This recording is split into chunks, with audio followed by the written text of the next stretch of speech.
I sat in my study, the late afternoon sun slanting through the Venetian blinds, casting prison bar shadows across my desk. 65 years old, and I'd built an empire from nothing. Started with a hammer and a pickup truck, ended with Harrison Construction, one of the largest firms in 3 states. Sold it 2 years ago for more money than most people see in 10 lifetimes. And now my son stood in front of me, his face red, his voice raised like I was some employee who disappointed him. "I need the money tomorrow," Derek demanded, slamming a folder on my desk. The impact rattled my penholder, sent papers skittering across the polished mahogany surface. $400,000. Tomorrow. No excuses. I didn't flinch, didn't blink, just looked at him with the same calm expression I'd worn through 1,000 business negotiations. The same face I'd shown when contractors tried to squeeze me for extra money, when competitors tried to undercut my bids, when city officials suggested that certain permits might move faster with the right incentives.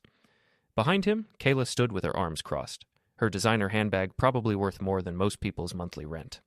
Her expression was cold, calculated. She wore a dress that cost at least $3,000. I knew because I'd seen the receipt when they'd accidentally left it at our house last Christmas. A not-so-subtle hint that they needed help with their credit card payments. "And do not delay," she added, her voice sharp as a blade. "We have people waiting, commitments. You understand commitments, don't you, Rob?" The casual use of my first name, not Dad, not even Robert, just Rob, like I was her business partner, or her employee. Before we continue, we ask you to hit the hype button, subscribe, and like the video to help the channel grow. Tell us which city you are from in the comments. We would like to get to know our audience better. I opened the folder slowly, deliberately. Inside were documents, loan papers, credit statements, notices from collection agencies. All in Kayla's name. All showing debts that had spiraled out of control like a building whose foundation had been compromised from the start. Shopping sprees in Paris, a beach house in the Hamptons they couldn't afford and had visited exactly twice. Cars that cost more than my first 3 houses combined. A Mercedes for her, a BMW for him, both leased at ridiculous rates because their credit was already stretched thin. $400,000. I'd given them money before. Lots of it. Paid for Derek's MBA at Wharton, $60,000 a year for 2 years, plus another $30,000 for living expenses in Philadelphia. Bought them their first house as a wedding gift, a $250,000 starter home in the suburbs that they'd immediately refinance to pull out equity for investments. Covered the wedding itself, another $100,000 for a party that lasted 6 hours and featured ice sculptures and a 12-piece orchestra and champagne that cost more per bottle than I used to make in a week when I was starting out. Bailed them out when Derek's investment opportunity collapsed. $75,000 down the drain, money he'd poured into some tech startup run by his college roommate that went bankrupt in 8 months. Covered Kayla's business venture, a boutique that sold overpriced candles and lasted exactly 1 year before shutting down. Another $40,000. Fixed their tax problems when they'd claimed deductions they couldn't substantiate. $22,000 to the IRS, plus another $10,000 to the accountant who cleaned up their mess. And now this. $400,000 because Kayla had decided that credit cards were just free money and the consequences were for other people. "Tomorrow," Derek repeated, leaning forward, his hands pressed flat on my desk. I could see the Rolex on his wrist, the one I'd bought him for his 30th birthday. $28,000. "I'm serious, Dad. We need it tomorrow. The creditors are threatening legal action. They could garnish Kayla's inheritance from her grandmother." Inheritance. That was rich. Kayla's grandmother had left her $50,000 3 years ago. It was gone in 6 months. New furniture, a trip to Bali, a vintage sports car that broke down constantly and cost more to maintain than it was worth. I looked up at him. Really looked at him. Saw the entitlement in his eyes. The absolute certainty that I would cave, like I always had. That I was just an ATM machine with a pulse, existing solely to fund their lifestyle. There was no shame there, no embarrassment, no recognition that asking your father for $400,000 to cover your wife's shopping addiction might be a problem. Just expectation, demand, irritation that I was taking so long to agree. "Fine," I said quietly. Derek blinked. "What?" "Fine. I'll handle it." The silence that followed was almost beautiful. They'd expected resistance, arguments, questions, maybe even a lecture about responsibility and budgeting and living within their means. Lectures I'd given before, lectures that rolled off them like water off a duck's back. But not this. Not immediate agreement. They exchanged glances. Kayla's eyes narrowed slightly, suspicious. Years of manipulation had taught her to distrust easy victories. But Derek just nodded, relief flooding his face like someone had released a pressure valve. "Thank you," he said. though it sounded more like an acknowledgement of obligation fulfilled than genuine gratitude, the tone a person uses when a waiter brings their check. "We'll come by tomorrow afternoon to pick it up, 3 o'clock. We'll bring the paperwork showing where the money needs to go." "Fine," I repeated, my voice still calm, still controlled. Derek straightened, adjusted his tie. "Hermes, probably $500. Another gift from me." "I knew you'd come through, Dad. You always do." Yes, I thought, I always do. That's the problem. They left, Kayla's heels clicking on the hardwood floor like little hammers driving nails into a coffin. I sat there in the silence, listening to their car start up in the driveway, the engine's expensive purr fading as they drove away in the BMW. I was still making payments on because they'd convinced me to co-sign the lease when their credit wasn't good enough. The house settled into quiet. The grandfather clock in the hallway ticked steadily. Outside, a bird sang its evening song. Then I picked up my phone and called Margaret. "They just left," I said when she answered. "How much this time?" My wife's voice was calm, unsurprised. She'd expected this call. We'd talked about Derek and Kayla's spending, their debts, their constant demands. We'd seen this coming like watching a car accelerate toward a brick wall. 400,000. A pause. Then, "When do they want it?" "Tomorrow, 3 p.m. Another pause, longer this time. I could almost hear her thinking, calculating, planning. Margaret had been my partner in business before she became my partner in life. She understood strategy, understood timing, understood that the best revenge wasn't hot and immediate, but cold and methodical. When she spoke again, I could hear the steel in her voice, the same steel that had helped me build my business, that had stood beside me through every struggle and triumph, every setback and victory. "Then we have 18 hours, she said. "I'll be home in 20 minutes. Start pulling the files." I smiled for the first time that day. A cold smile. A smile that had nothing to do with happiness and everything to do with anticipation.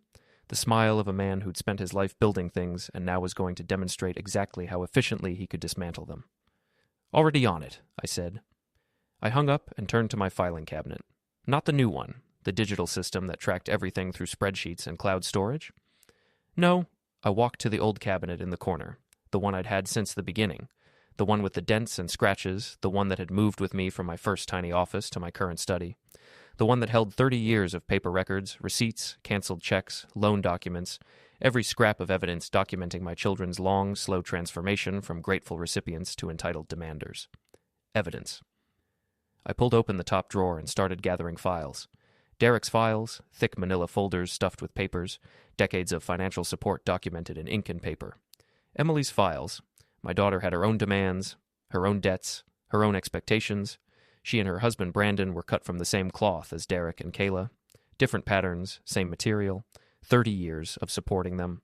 30 years of gifts that became obligations, help that became entitlements, love that became leverage.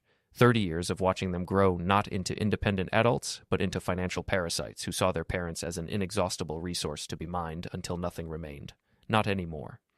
The sun continued its descent, painting the sky in shades of orange and red, and I worked in the gathering darkness, pulling folder after folder, building a case like I was preparing for the most important trial of my life. Because in a way, I was. Margaret arrived exactly 20 minutes later, carrying her laptop and a determined expression that I'd learned to recognize over 35 years of marriage. It was the same look she'd worn when we were starting the business and a supplier tried to cheat us. The same look when a competitor spread rumors that our work was substandard. The same look when a city councilman suggested our permit applications might move faster with a contribution to his re-election campaign. At 58, she was still sharp as ever. Sharper, maybe, because she'd learned to read people the way I read blueprints. Every weakness, every angle, every structural flaw that would bring the whole thing crashing down if you applied pressure to exactly the right point. She set her laptop on the dining room table and looked at the mountain of files I'd assembled. Papers covered half the table, organized into rough piles. Derek's education, Emily's education, both weddings, house purchases, car loans, emergency bailouts, investment opportunities, business ventures, tax problems, credit card payments, and a miscellaneous category I'd labeled general entitlement. "This is everything?" she asked. 30 years, I confirmed. Every dollar, every gift, every bailout. I've been documenting it all. Call it a construction manager's habit. Always keep detailed records. She started sorting through the papers, her movements quick and efficient. She'd helped me run Harrison Construction for 20 years before we sold it. She knew how to organize chaos, how to find the patterns in complexity. "We need to organize this better. Make it clear, make it undeniable," she said, pulling files toward her. "When they open that box tomorrow, they need to see exactly what they've become. No ambiguity. No room for excuses or justification." I nodded. This wasn't just about showing them what I'd given. It was about showing them what they'd become. The slow transformation from grateful children to entitled parasites. The documented evidence of their greed, their manipulation, their complete lack of appreciation or shame. "Start with education," Margaret said, pulling out a separate folder and opening her laptop.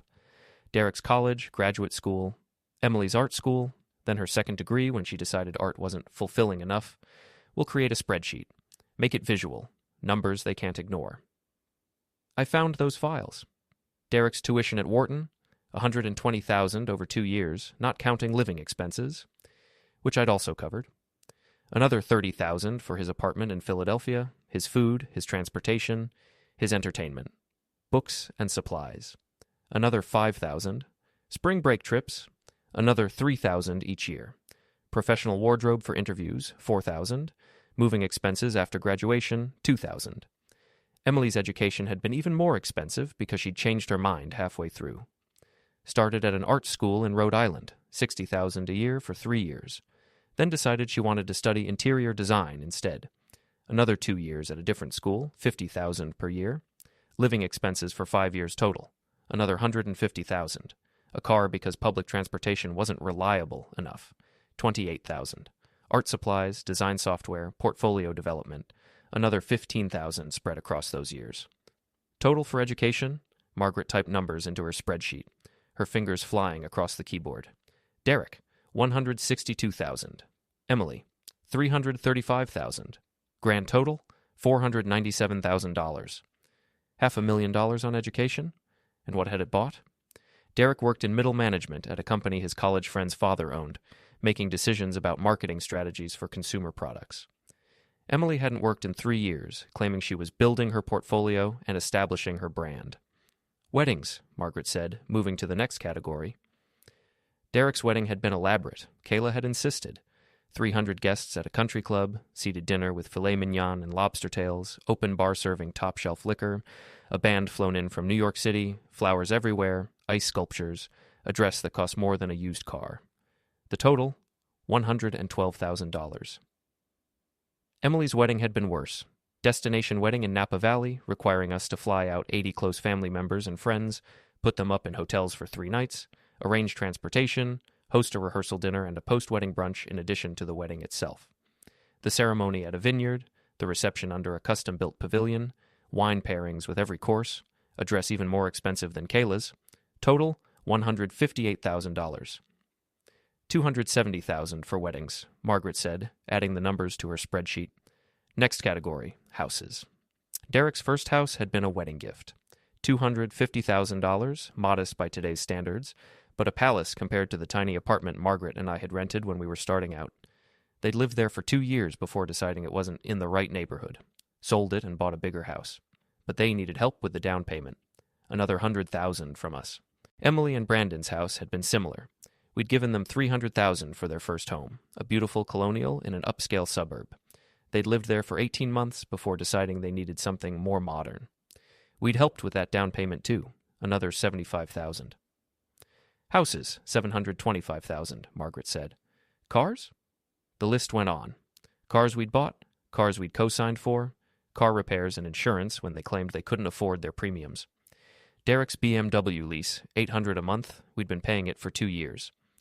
Emily's Mercedes, purchased outright because Brandon's credit was temporarily problematic. $55,000. Vacations we'd funded, Europe trips, Caribbean cruises, ski weekends in Aspen. Family bonding time, they'd said, though they spent most of the time at spas or on golf courses while Margaret and I watched their children. Business ventures that failed. Derek's tech startup investment, $75,000.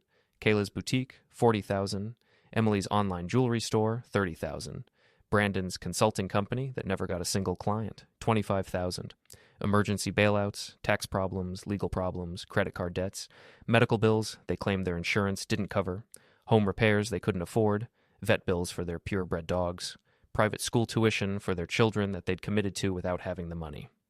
Margaret typed for an hour, organizing everything into categories, adding formulas that calculated totals and subtotals. The spreadsheet grew, column after column, row after row, a financial history of parental generosity and filial ingratitude. Finally, she leaned back and turned the laptop toward me. "Total," she said, pointing at a cell at the bottom of the screen. "Everything we've given them over 30 years. Every dollar documented, categorized, and verified." I looked at the number, felt something twist in my chest. $2,347,612.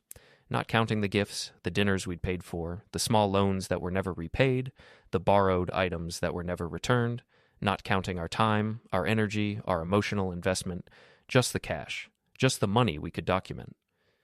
2.3 million, I said quietly. "And they want another 400,000 tomorrow," Margaret said. "No please, no thank you, just demands and deadlines and implications that were being difficult if we hesitate." I looked at the papers spread across our dining room table, looked at the spreadsheet glowing on the laptop screen, looked at my wife, who'd stood beside me through everything, who'd helped build our success and was now helping me respond to this betrayal. "The box," I said. Margaret smiled. "The box." We worked through the night, Margaret and I, fueled by coffee and cold anger. The kind of anger that doesn't burn hot, but freezes solid, that doesn't explode, but calculates. The dining room became a war room. Papers everywhere, organized into stacks, each stack representing a different aspect of our children's financial dependence. Margaret's laptop displayed multiple spreadsheets, each one a different analysis of the same basic truth. Our children were parasites. "We need to make this physical," Margaret said around midnight. "Digital files are too easy to dismiss, but paper, documents they can hold in their hands, that's real. That's undeniable." I agreed. I'd learned this in construction. People didn't respect plans on a screen the way they respected blueprints they could roll out on a table, point to, mark up. Physical documents had weight, literally and figuratively. We started printing. The good printer in my study, the one we'd bought for my retirement hobbies that had so far consisted mainly of researching fishing locations I never visited and golf courses I never played. Now it hummed steadily, churning out page after page of evidence. Bank statements showing transferred funds, canceled checks with Derek's signature, Emily's signature, endorsements on the back. Loan documents we'd co-signed with our names right there in black ink next to theirs. Credit card statements we'd paid off, the charges itemized, Tiffany's, Gucci, Louis Vuitton, first-class plane tickets, five-star hotels, restaurants where a single meal cost more than a week of groceries. Emails. We printed those too. Derek's emails asking for money, always urgent, always desperate, always promising this would be the last time. Emily's emails, more manipulative, playing on emotion and guilt. "I know you want the best for your grandchildren, Dad. This house is in a better school district. Think about their future." Text messages. We'd saved years of them. Short, entitled demands. "Need 10K by Friday. Can you cover this month's mortgage? Unexpected expenses? Wire 5,000 to my account. Emergency." Photos. We printed these too. Photos from their social media accounts. Derek and Kayla at a resort in Turks and Caicos while claiming they couldn't afford their property taxes. Emily and Brandon at a charity gala, her dress worth more than the charitable donation they'd claimed as a tax deduction. Pictures of their cars, their houses, their vacations, their lifestyle, all funded by us while they cried poverty. The printer ran for 2 hours, the paper stacked up, the evidence mounted. "We need a timeline," Margaret said. "Show them how it escalated, how the requests got bigger, more frequent, more entitled." She created a visual timeline stretching across 3 large sheets of paper that she taped together. Along the horizontal axis, years from Derek's 18th birthday to today. Along the vertical axis, money from 0 to 400,000. Each request was a dot on the graph. The dots clustered, overlapped, climbed steadily upward. Early years, small amounts, infrequent. College graduation, a spike. Weddings, huge spikes. First houses, huge spikes. Then a steady climb as the emergency requests became routine, as helping out became expected. The graph told a story more clearly than any words could. It showed addiction, dependence, a pattern of escalating demands that would never stop because they'd never faced a consequence. "Photos of them," I said suddenly. "Not from social media, from our albums. Show them who they used to be." Margaret understood immediately. She went to the hallway closet where we kept decades of photo albums and started pulling them out. We found pictures of Derek at 8 years old, helping me in the garage, wearing a tool belt I'd made for him, his face serious as he handed me a hammer. Derek at 12, accepting a trophy for his science fair project, grinning with pride at his own accomplishment.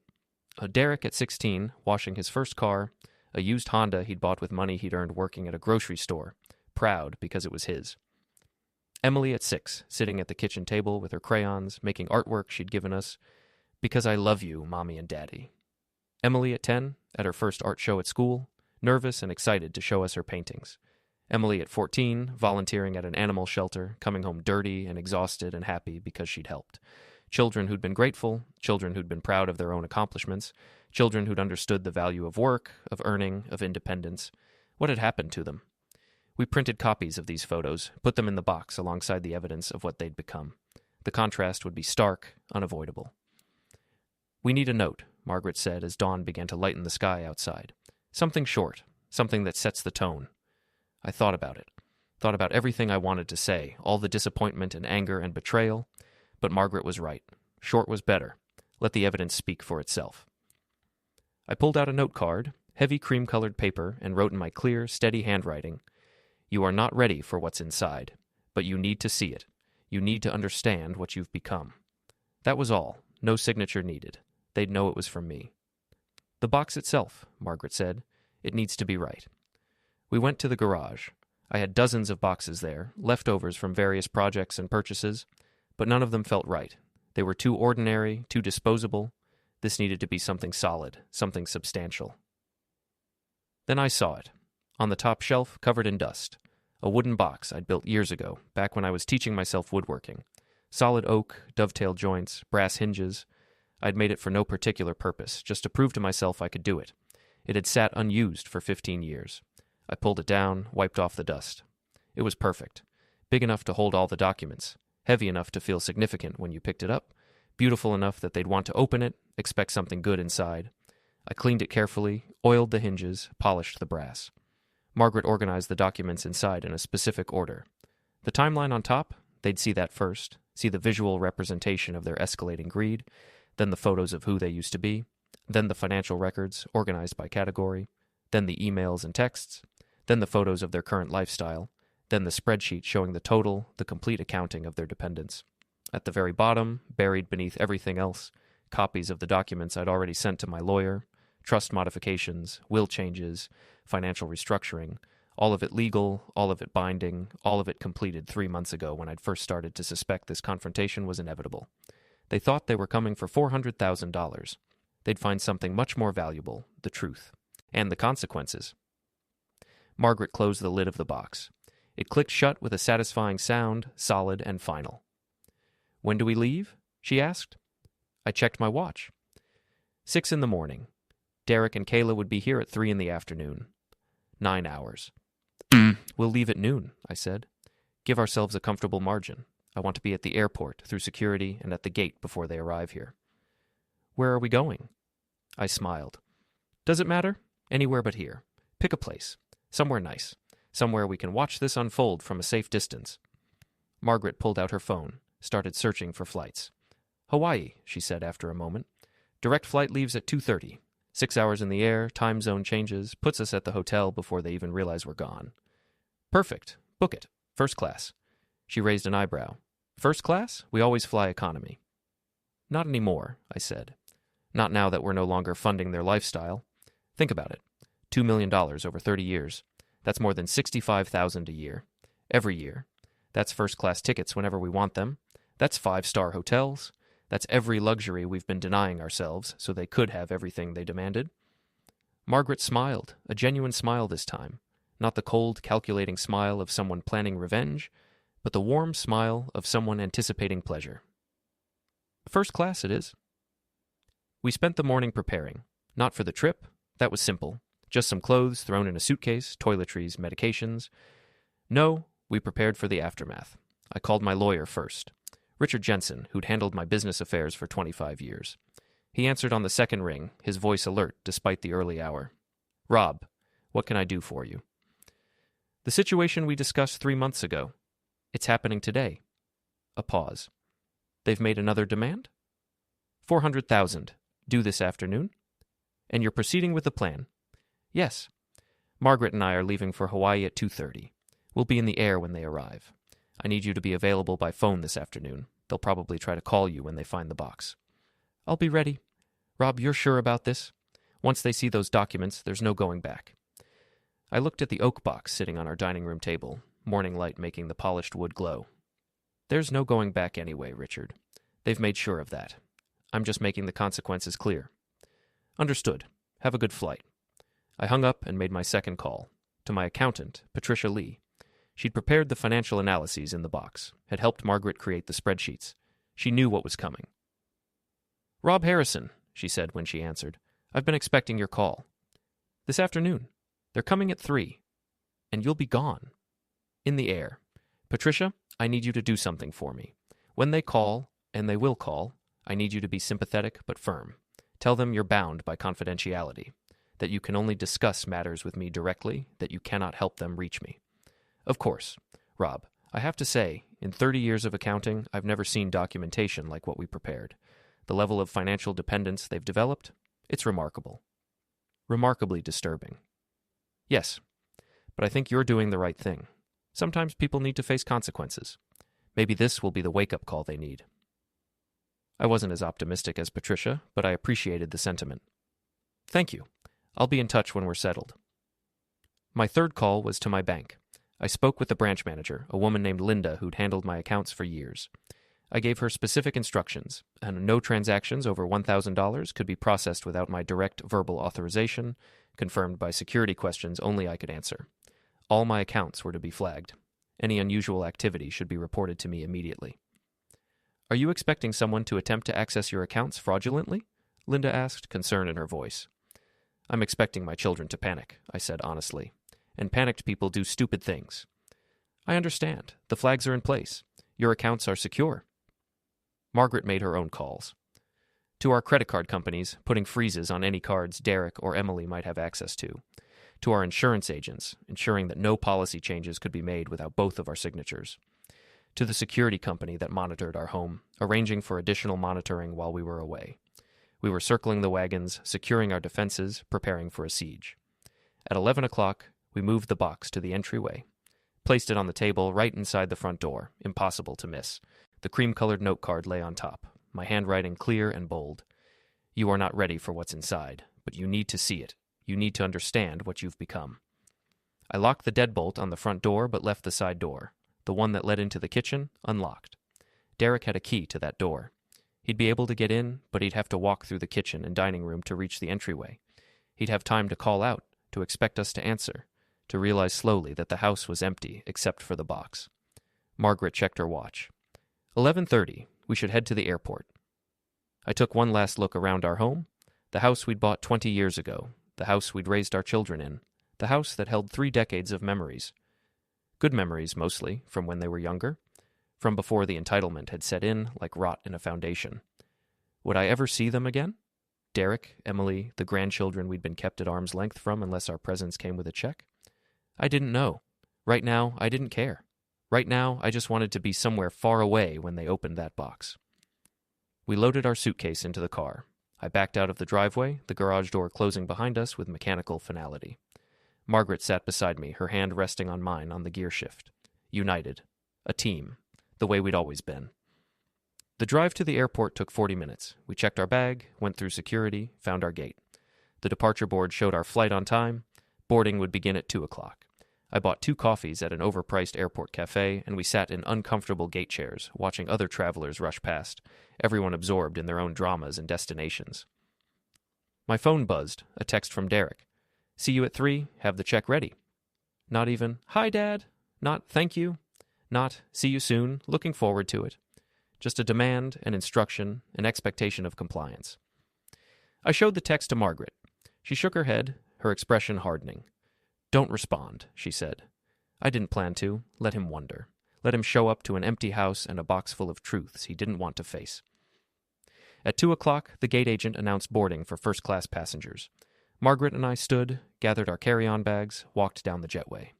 The first-class cabin was spacious, comfortable, wide leather seats, plenty of legroom, attentive flight attendants offering champagne before takeoff. I accepted a glass, settled into my seat, felt some of the tension drain from my shoulders.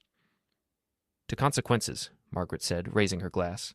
I touched my glass to hers. To consequences. The plane pushed back from the gate at 2:25, taxied to the runway. The engines powered up, that building roar of thrust and energy. We accelerated down the runway, the ground blurring past, and then we were airborne, climbing steeply, the city falling away beneath us. I checked my watch. 2:35. Derek and Kayla would arrive at our house in 25 minutes. I turned off my phone, put it in my pocket, leaned back in my seat and closed my eyes. Let the consequences begin. The flight was peaceful. 6 hours of being unreachable, untouchable, disconnected from whatever chaos was unfolding in our home 3,000 miles behind us. Margaret slept for most of it, her head tilted against the window, finally relaxed after months of tension. I dozed intermittently, my mind drifting between sleep and wakefulness, between memory and anticipation. I thought about Derek as a child, or really thought about him, let myself remember before the bitterness and disappointment had calcified into anger. He'd been a good kid, curious, energetic, quick to laugh. I remembered teaching him to ride a bike, running alongside him in the park until my lungs burned, his delighted shrieks when he finally got it, when he pedaled on his own and I let go and he didn't fall. I remembered teaching him to use tools. He was 7, maybe 8. I was building a deck, and he'd wanted to help. I'd given him a hammer and some nails and a scrap piece of wood, shown him how to hold the nail steady, how to tap gently until it was set, then drive it home with solid strikes. He'd been so proud of his crooked, bent nails, so determined to get better. When had that changed? When had pride in his own accomplishments transformed into expectation of my provision? I couldn't pinpoint a single moment. It had been gradual, a slow erosion, like water wearing away stone. Each gift, each bailout, each time I'd solved his problems instead of letting him solve them himself, each one had weakened the foundation a little more. And Emily. God, Emily had been such a bright light. Creative, empathetic, always drawing pictures or making crafts or organizing elaborate games with her dolls. I remembered her at 9 years old, setting up a lemonade stand. Not because we'd told her to, but because she'd decided on her own she wanted to earn money for a toy she wanted. She'd made signs, mixed the lemonade herself, spent a Saturday afternoon on the corner, proud of every quarter she earned. By the time she was 18, that self-reliance had vanished, replaced by expectation, by the assumption that if she wanted something, we would provide it. And we had. Every time. Margaret's hand found mine, squeezed gently. She was awake, watching me. Regrets? She asked quietly. I thought about it. About how we raised them. Yes, we made mistakes. We made it too easy. We should have said no more often. Let them struggle more, fail more, learn more. But about today? About the box? I looked out the window. We were somewhere over the Pacific now. Nothing below but endless blue water and scattered clouds. Detached from everything, suspended between our old life and whatever came next. No, I said. No regrets about today. They forced this. They made their choices, and now they'll face the consequences. That's not cruelty. That's reality. Margaret nodded, satisfied. She understood. She'd always understood. The flight attendant came by with drinks and snacks. We accepted both, settled into the comfortable rhythm of high-altitude travel. Time felt suspended, meaningless. We existed in a bubble, protected and separate. My phone was off, but I could imagine it vibrating constantly in my pocket. Texts, calls, voicemails. Derek and Kayla arriving at the house, finding it empty, finding the box, opening it, seeing the timeline, seeing the photos, seeing the evidence of their greed laid out in undeniable detail. I could picture Derek's face, the confusion at first, not understanding what he was looking at. Then the slow dawning of comprehension, then anger, not shame, not regret, but anger that I'd documented everything, that I'd kept records, that I'd dared to judge them. And Kayla, she'd understand faster. She was sharper than Derek in some ways, more calculating. She'd see immediately what this meant. Not just exposure, but consequences. Real consequences. The plane descended into Honolulu as the sun was setting, painting the sky in brilliant oranges and purples. We'd left in daylight and arrived in daylight, the time zones working in our favor, making the journey feel surreal and disjointed. We collected our luggage, caught a taxi to the hotel. A beachfront resort Margaret had chosen. Luxury we'd never allowed ourselves before because there was always someone else's crisis to fund, someone else's emergency to solve. The room was beautiful. Ocean view, king-size bed, balcony where you could hear the waves. We unpacked slowly, methodically, neither of us mentioning the obvious. We were avoiding turning on our phones. "We should eat," Margaret said finally. There's a restaurant downstairs. We ate fresh fish and drank wine and watched the moon rise over the ocean. Tourists surrounded us, families on vacation, couples on honeymoons, retirees spending their children's inheritance on experiences instead of leaving it in a bank account for ungrateful heirs to squander. That phrase stuck with me. Spending the children's inheritance, as if children were entitled to their parents' money simply by virtue of being born, as if the mere act of existing created an obligation that superseded all others. No, not anymore. After dinner, back in our room, I finally turned on my phone. It exploded with notifications, texts, missed calls, voicemails. I scrolled through, not reading in detail, just getting a sense of the volume and intensity. Derek, 47 missed calls, 23 text messages. Emily, 31 missed calls, 19 text messages. Kayla, 12 missed calls, 8 text messages. Brandon, 5 missed calls, 3 text messages, plus calls from numbers I didn't recognize. Probably their friends, their spouses' families, maybe even their lawyers, if they'd been quick enough to lawyer up. I opened Derek's text messages first, reading them in chronological order. 3:05 p.m. Dad, where are you? 3:08 p.m. Dad, we're at the house. The door is locked. Can you let us in? 3:12 p.m. We're inside. Where are you? 3:15 p.m.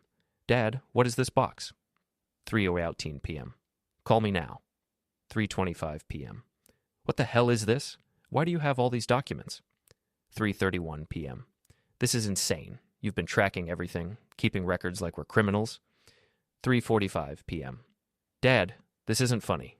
Where are you? We need to talk about this. 4:02 p.m. You can't just leave. You promised us the money. We have commitments. 4:30 p.m. Answer your phone. This is serious. People are waiting for this money.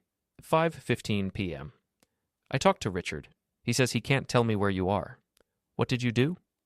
6:47 p.m. Mom's not answering either. Where did you go? 8:23 p.m. You're making a huge mistake. You can't just cut us off like this. The text continued, growing more desperate, more angry, cycling between demands and pleading and threats and guilt trips. Emily's messages followed a similar pattern, though hers were more manipulative, more focused on emotional leverage. Dad, I don't understand. Why would you do this to us? Think about the grandchildren. They need stability. They need security. I'm so hurt right now. How could you document everything like we're your enemies? Brandon says this could be considered emotional abuse, keeping records to use against us. Please call me. Let's talk about this like adults. We're family. I showed the messages to Margaret. She read through them, her expression growing colder with each one. Notice what's missing, she said. I thought about it, then nodded. Apologies. Understanding. Any acknowledgement that they might have done something wrong.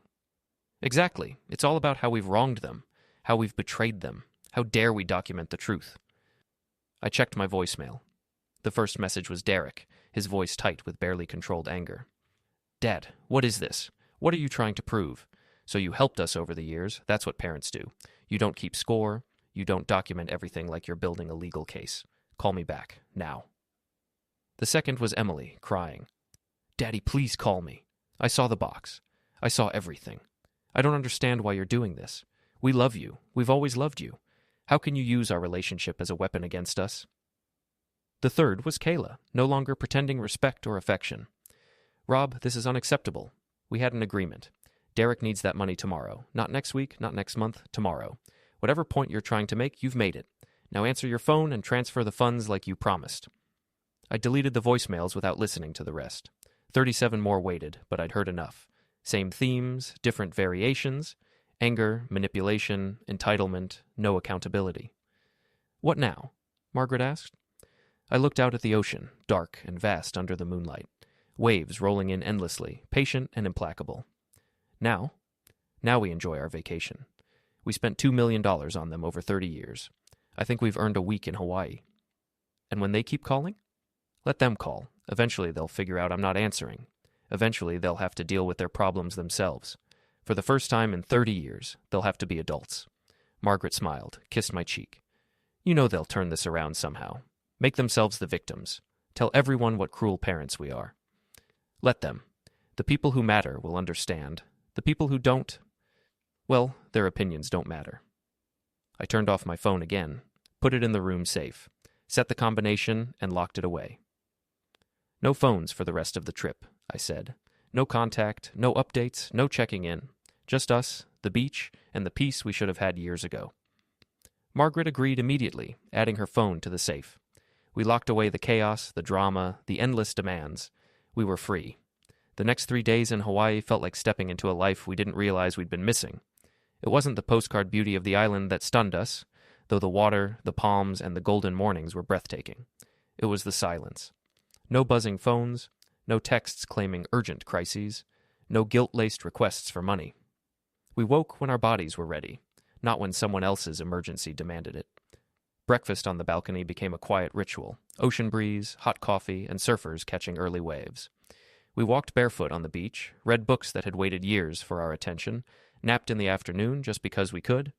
For the first time in decades, our time belonged to us. And we talked, really talked. Not quick exchanges squeezed between problem-solving and bank transfers, but long conversations about who we had become and who we still wanted to be. We didn't speak much about Derek, Emily, or the debt anymore. That world felt distant, like a country we'd finally escaped. Occasionally, one of us would glance toward the room safe, where both phones sat powered off, buried like relics of a past life. But neither of us reached for them, not once. On the third evening, as the sun melted into the horizon, Margaret sighed. Not the tired sigh I'd grown used to over the years, but one filled with something lighter.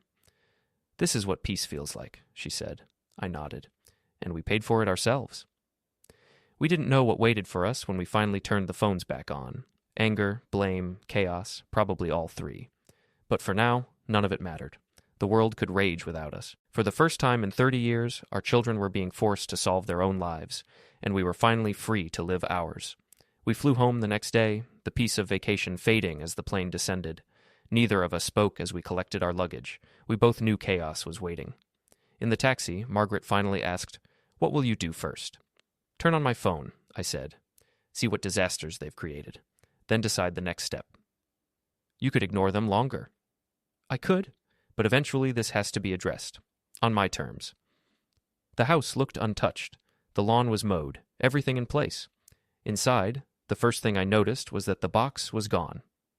Good. Let them study the evidence of their greed. I turned on my phone. 50 voicemails, hundreds of texts from Derek, Emily, their spouses, and unfamiliar numbers clearly recruited to pressure me. The newest message from Derek. "Dad, it's been a week. You've made your point. Call me." Emily. "Daddy, I'm worried. Are you okay? Are you safe?" The concern angle, transparent. Then a text from 3 days ago, Emily saying they'd filed a missing persons report. My anger flared. They had involved the police, just another attempt at control. The landline confirmed 2 messages from a detective. I called back and clarified we were fine.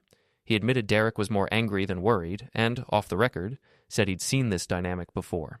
Adult children expecting unlimited access to their parents' resources.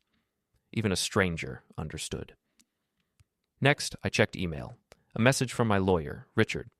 Derek had stormed into his office, demanding my location and threatening lawsuits. Richard held the line. I called him. He confirmed everything was legally secure. Trust revisions, will changes, all airtight. No legal avenue for them to claim manipulation or incompetence. Even Emily had tried a softer tactic, suggesting family therapy. Richard shut it down and kept the boundary intact. I told Margaret, they've tried every strategy. Guilt, fear, lawyers, police. They're out of angles. "So what now?" she asked. "Either escalation or surrender. And knowing them? They escalate first.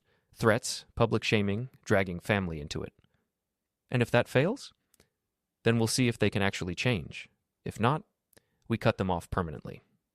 Margaret hesitated. "Are you prepared for that?" I searched myself. The grief was already old, almost numb. The children we raised aren't the people we're dealing with now. If it comes to it, yes, I'm prepared.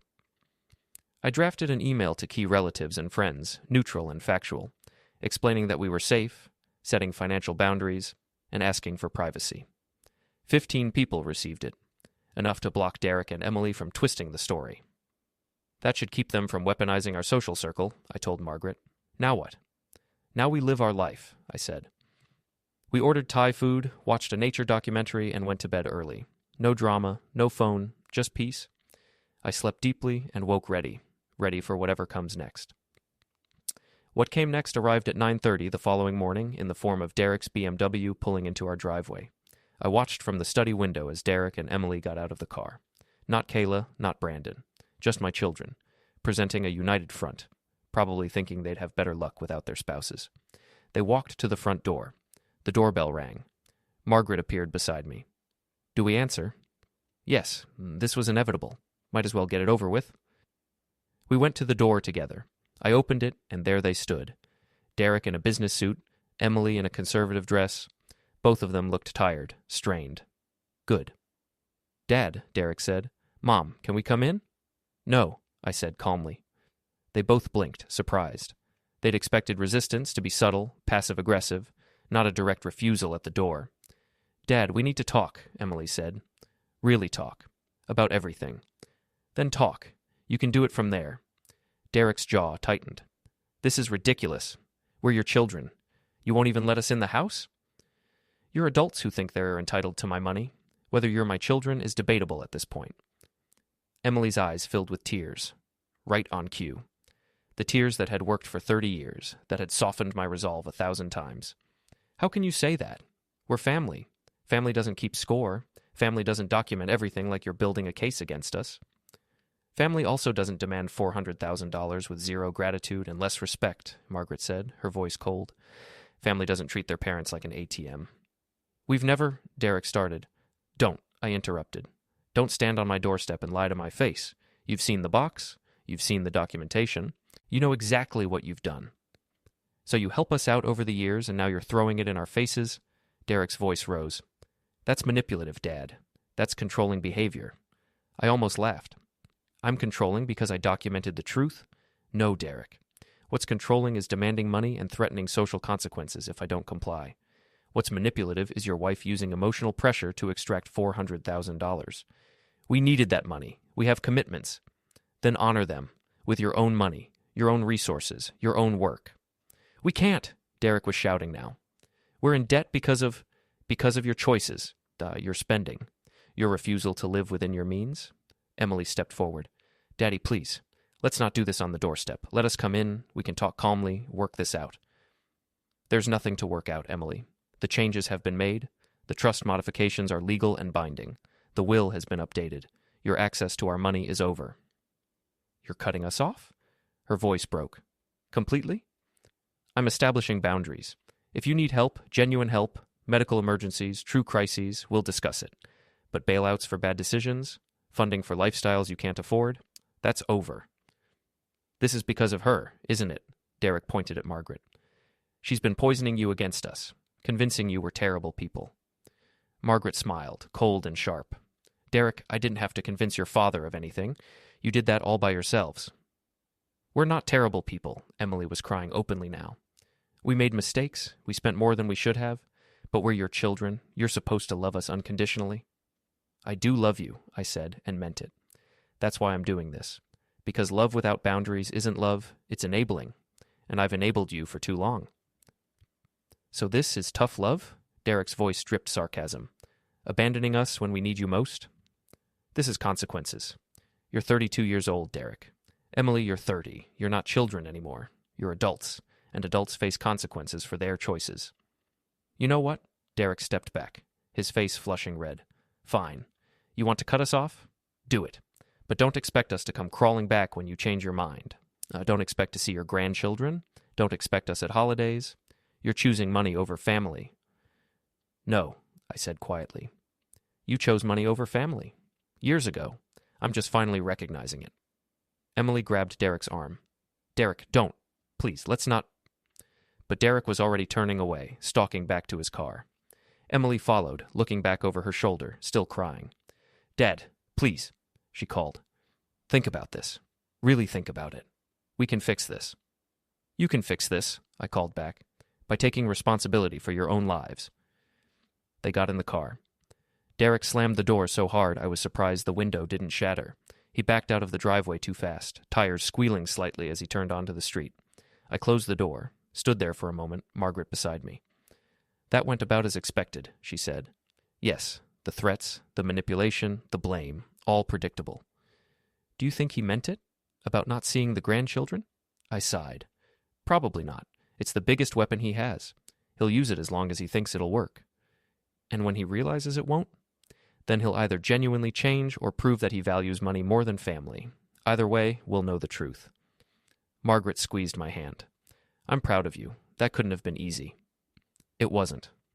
Despite everything, despite the anger and disappointment, they were still my children. The people I'd raised, taught, loved. Closing the door on them, literally and figuratively, felt like cutting off a part of myself. But it was necessary, like amputating a diseased limb to save the body. We moved away from the door, went back to the study, sat together in the quiet house. My phone buzzed. A text from Derek. You'll regret this. I showed it to Margaret. Delete it, she said. Don't respond, don't engage. I deleted it. Blocked Derek's number, blocked Emily's, blocked Kayla's and Brandon's. Severed the direct lines of communication. If they wanted to reach me, they'd have to go through Richard. They'd have to communicate formally, thoughtfully, with intention rather than impulse. Margaret blocked them on her phone too. We were creating a moat around our castle, building defenses, protecting ourselves from the siege we knew was coming. What now? Margaret asked. Now we live our lives. We book your cooking class in Paris. I look into building that boat. We take the trips we've always wanted. We spend the money we've saved on ourselves instead of on them. And if they genuinely change? If they come back with real apologies, real accountability? Then we'll consider reconciliation. But Margaret, I'm not holding my breath. People don't change easily, especially when they've spent 30 years being rewarded for bad behavior. No, she agreed. They don't. We sat in silence for a while, processing. Then Margaret stood, straightened her shoulders. I'm going to make lunch, something nice. Then we're going to start planning that trip to Paris, because you're right. We've spent long enough funding their dreams. It's time to fund ours. I watched her walk to the kitchen, her steps firm and purposeful. 65 years old, and just now realizing we were allowed to be selfish, allowed to prioritize our own happiness, allowed to say no. Better late than never. The escalation came exactly as I expected, just more coordinated. First was the email campaign. Derek and Emily sent long messages to relatives, friends, even old business contacts, portraying us as cruel parents who abandoned them, exposed their private struggles, and refused reasonable help. People forwarded them to me, asking for my side. I replied with the same short note every time. Thank you, we're fine. Please respect our privacy. No defending, no arguing. The truth was already out there for anyone who wanted it. Then came the social media performance. Emily posted about toxic parents and financial abuse, joined support groups, shared dramatic quotes. Friends sent screenshots. I asked them to stop. I didn't need to watch my daughter audition for sympathy from strangers. The third move hit hardest. A package in the mail. Crayon drawings from Derek's kids. We miss you, Grandma and Grandpa. Why won't you visit us? The manipulation was obvious, but the pain was real. Margaret cried for the first time since this began. They're using their children as weapons, she said. They are, I agreed. But giving in just teaches those kids the same entitlement their parents learned. We set the drawings aside, but I caught Margaret looking at them for days. Finally came the public confrontation. We were having dinner downtown when Derek and Emily appeared, clearly tracking us somehow. They marched to our table, loud enough for the restaurant to listen in. We need to talk as a family, Emily announced. We already did, I said. That conversation ended at our doorstep. Derek leaned in. You don't get to walk away from your responsibilities. My responsibility ended when you became adults, I said. Funding your lifestyle was never one. Emily raised her voice for the audience. Normal parents help their children. Normal children don't demand $400,000, I replied. Phones were recording. Exactly what they wanted. Public pressure, witnesses to our supposed cruelty. If you don't leave, I call the police, I said, dialing 9. My voice calm. Derek saw I meant it. They left with parting threats about lawsuits and what everyone will think. The manager moved us to a private room on the house. We finished our meal, refusing to let them take that from us too. Back home, I checked the locks and called Richard. They threatened court, I told him. Let them try, he said. Adult children aren't entitled to their parents' money. You've already given them more than most parents ever do in writing. What about the grandkids? That's the only possible battle, but only if they claim you're dangerous, which is absurd. We ended the call, legally protected, emotionally bruised, and yet I realized I was prepared for all of it. The estrangement, the possibility of never seeing the grandchildren again, because the alternative was worse, living as a bank account with a pulse. Better to be free and misunderstood than hostage to guilt. 3 weeks after the restaurant confrontation, everything went quiet. Calls and texts stopped, social posts faded. I assumed it was tactical silence, until Richard phoned. Then Derek and Kayla filed Chapter 7, he said. House, cars, everything, starting over. Emily and Brandon weren't there yet, but close. He'd lost his job. I'd predicted collapse once our money stopped propping them up, yet the news felt mixed. Relief that boundaries held. Sadness watching my children hit bottom. What does it mean, practically? I asked. They'll lose unprotected assets, discharge cards, rebuild from zero. It'll sting for years, but it's a fresh start if they use it. Have they contacted you? Radio silence, ashamed, angry, maybe both. I told Margaret. She processed, then said, maybe this is what they needed. No safety net. Maybe, I said. Not everyone learns at rock bottom. Life moved forward. We booked 6 weeks in Paris. Margaret practiced French recipes and mapped bakeries and markets. I enrolled in a wooden boat-building class, oldest in the room by 15 years and happy about it. We took weekend trips, Vermont, Charleston, Santa Fe, spent on experiences instead of emergencies. Retirement proved affordable once we stopped funding 2 other households. The grandchildren's drawings stayed on Margaret's desk. We missed those kids, but contact through Derek and Emily's dysfunction wasn't possible yet. 2 months after the filing, a real letter arrived, handwritten by Derek. Dad, you were right. Bankruptcy has been hell, losing the house, cars, pride, but clarifying. We were living beyond our means, expecting you to cover the gap. I'm not asking for money or even forgiveness. I'm sorry. Derek. I read it 3 times, checking for angles. None, just humility. Do you believe him? Margaret asked. Words are easy. Actions will tell. I wrote back, brief and firm. I appreciate your honesty and ownership. No money, no bailouts. I'm willing to talk. Conversations, not negotiations. The door isn't closed, but it isn't wide open. What happens next is up to you. Dad. 2 weeks later, an unknown number rang. Dad, I got your letter, thank you. Could we meet for coffee? No agenda, just talk. I looked at Margaret. She nodded. Saturday, 11, by the park. Maybe growth. Maybe another tactic. Saturday would tell. Either way, our lives no longer hinged on their choices. The boat was taking shape.